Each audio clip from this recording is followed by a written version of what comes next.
عمرك صدقت ان تمثال الحرية ده كان المفروض هيكون في مصر؟ ايوه ده بجد. ومش بس كده، ان امريكا كانت هي الاختيار التاني. امريكا المفروض ان ما كانش يبقى عندها تمثال الحرية، فما كانش عندنا الامكانيات اللي تكفي ان احنا نقدر نعمل المشروع بالتصميم تمثال الحرية في الفيديو النهاردة ونعرف كل حاجة عنه. As mysterious as the statue itself is, its creator Frederick Bartholdi is even more enigmatic. A few little known facts. We were actually Bartholdi's second choice to receive the Statue of Liberty. Originally, he wanted to give the statue to Egypt, but when the Egyptian government rejected the idea because they couldn't afford it, Bartholdi re-gifted the statue to the United States. Nice, huh? It's a re-gift. Sound familiar yet? بس في البداية الفيديو ده شوية غريب، وتعرضت لمواقف عمري ما تعرضتها، زي ان انا اتعرضت للعنصرية اول مرة في امريكا وانا جاي من المترو. هو تمثال الحرية ومفيش حرية انك تاخد حاجتك. اتعرضت لموقف غريب من السكيورتي اللي بيحموا قدام التمثال. هناك السكيورتي منعوني اخد الدرون عشان ممنوع الدرون تاخده، لكن للاسف كان معاملتهم شويه غريبه، وده كان جديد عليا هنا في امريكا، لان معروف ان هي بلد الحريه وانا رايح ازور تمثال الحريه، فبصراحه ما كانش موقف لطيف للغايه. فخلينا نعرف ونشوف، ويلا بينا نعرف كل حاجة عن تمثال الحرية. انت بتتفرج على محمد منصور مغامر مصري. ما تنساش تدعمنا باللايك والسبسكرايب، ويتشرفني لو تكتب لنا في التعليقات. على الله بس ما يقولوليش الكاميرا ممنوعة او اي حاجة من الحاجات دي. هناخد المركب من هنا اللي هتودينا على تمثال الحرية. The camera is in my face. It's bothering you? But I've met this gentleman. He's lovely. Please like and subscribe. الخريطة بتاعتنا بتوجه على طول للمترو، ومن المترو لان احنا نشوف تمثال الحرية اول مرة هيبقى بالنسبة لي، فيلا بينا.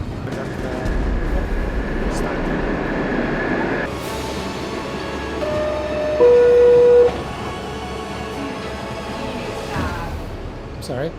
Yeah, you should be. I'm in the union. What is that? The union? Like, the union says whether they're in the union or not, you can't just walk around. I don't care what the laws are saying. It's not Are you talking to me? Yeah, I'm talking to the camera. The camera is in my face. It's bothering you? You know what? People don't know that, and you're holding it like it's not in your face. You see yourself here. Well, I'm sorry, but then maybe you should have a sign that communicates that, because there are people in my situation that will not take kindly to having a camera. Yeah, but I didn't see any sign is not allowed to film me here in the metro. You know what? You can film whenever you want, but people are not going to be happy with you about it, period. And they're going to get nastier. Dude, it doesn't matter. I'm just going to go in another car, and you can like learn to be more polite. Yeah, you can do it. You can be more considerate of other people. Not everybody like. We didn't grow up in this generation. Hey, what? You think it's really rude. Hey, just calm down. No. It's nothing dude, hurting you. What to calm down about? You need to. دي الناس المجانين.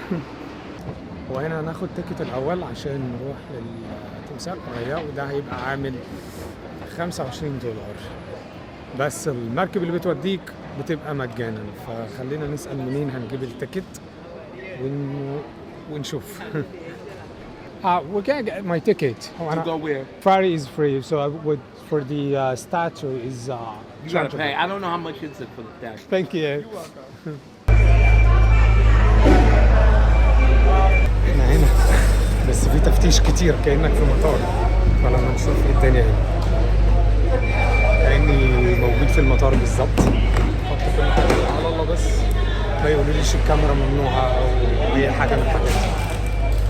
دلوقتي رجعت تاني عشان الدرون ممنوع هنا، والحاجة ان هم مش بيخلوها في امانات عندهم، لا انت لازم ترجع تسيبه مع حد وبعدين تبقى ترجع تاني. والغريب كمان ان هم مش عاملين في علامات ان الدرون ممنوع، هو بيقول لك على ويب سايت، فالموضوع غريب شوية.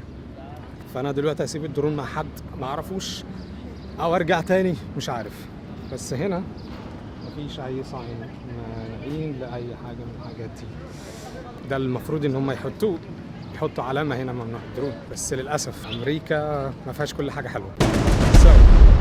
تاني رجعوني تاني عشان معايا الكنترول بتاع الدرون مش الدرون نفسه.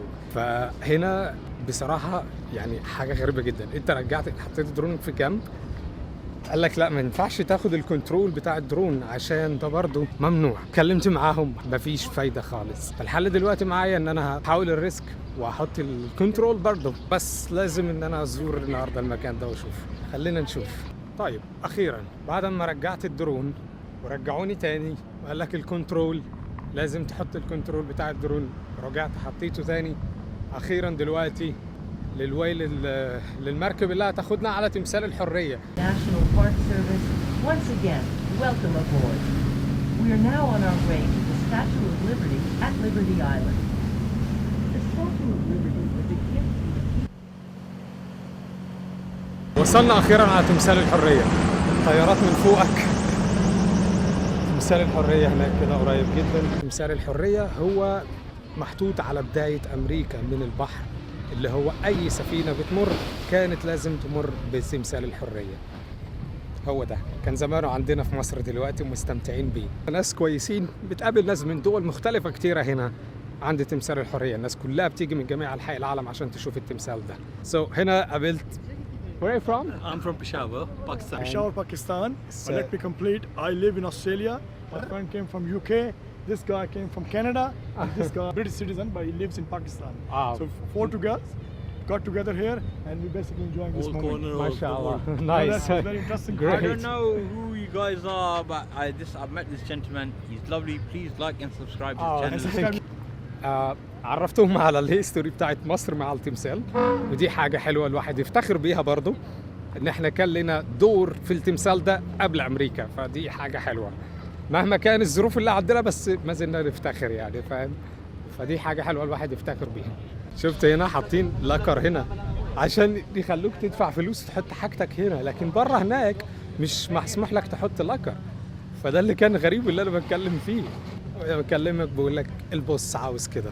Why they are not keeping one locker in the security area? Because I used to have my drone and I don't find any place to keep the locker. Here you don't have anything to keep it, you know? Oh my God. Yeah, the boss. This is the boss idea. I know. دي مركب بتروح نيوجيرسي، واللي هناك احنا رايحين لنيويورك. نرجع تاني لنيويورك عشان نجيب الدرون بتاعنا. طيب قبل ما انهي الفيديو عاوزكم بس تعملوا حاجة تخدمونا بيها. فلازم تدعمونا عشان اكمل في المحتوى. دي حاجة انا بحبها ودي امنيتي ان انا افضل اكمل في الفيديوهات. فيا ريت تدعمونا بزر اللايك والاشتراك وتشيروا الفيديو مع اصحابكم واكتبوا لي في التعليقات دايما وانا هرد عليكم.